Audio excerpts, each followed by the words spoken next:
পোকা পাখাটাকে যে নিয়ে আমি কি করি সেটাই তো ভেবে পাচ্ছি না। অন্যদিকে আবার ভেলকিটা যে কি করছে কে জানে।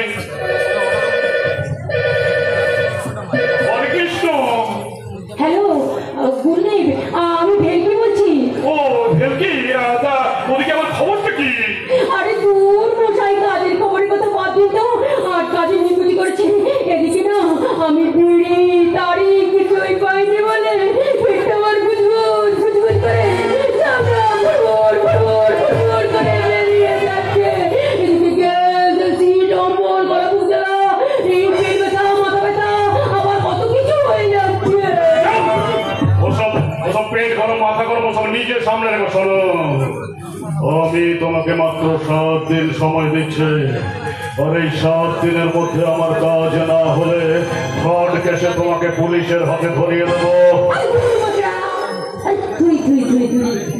গুরুদেব 7 দিন কি বলছেন গুরুদেব? 2 দিনের মধ্যে তো আমাকে পুলিশ ধরে নিয়ে আমার কোমরে দড়ি বেঁধে টানতে টানতে টানতে কি নিয়ে যাবে। কি হয়েছে? হাতটা না আমি যার গলা থেকে সাফাই করেছিলাম সেই শালা রাজা ড্রাইভারি করছে, ঘরে ঢুকে পড়েছে।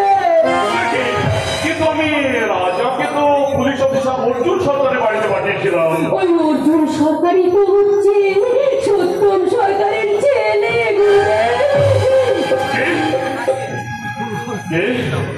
অফিসার অর্জুন সরকার সাংবাদিক সত্যম সরকারের ছেলে? এই পুলিশ অফিসার অর্জুন সরকার সাংবাদিক সত্যম সরকারের ছেলে।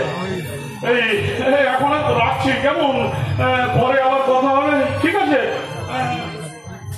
বড় অফিসার, আজ আমার এখানে কি মনে করে? আমি গোপন সূত্রে খবর পেয়েছি আপনার গুপ্ত বৃন্দাবনের নামে একাধিক গুপ্ত কক্ষ আছে। আমি সেই গুপ্ত বৃন্দাবন সার্চ করতে চাই।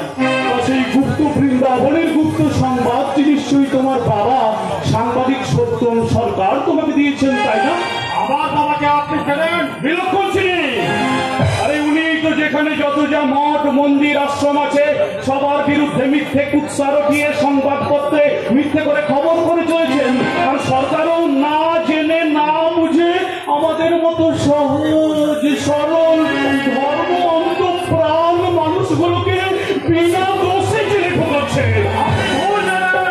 আরে ভুল না ঠিক সেটা নিজে প্রমাণ কেউ দেখে নাও, তদন্ত করো। এই কে আছিস? রাধারানীকে একবার এখানে পাঠিয়ে দে তো। রাধারানী?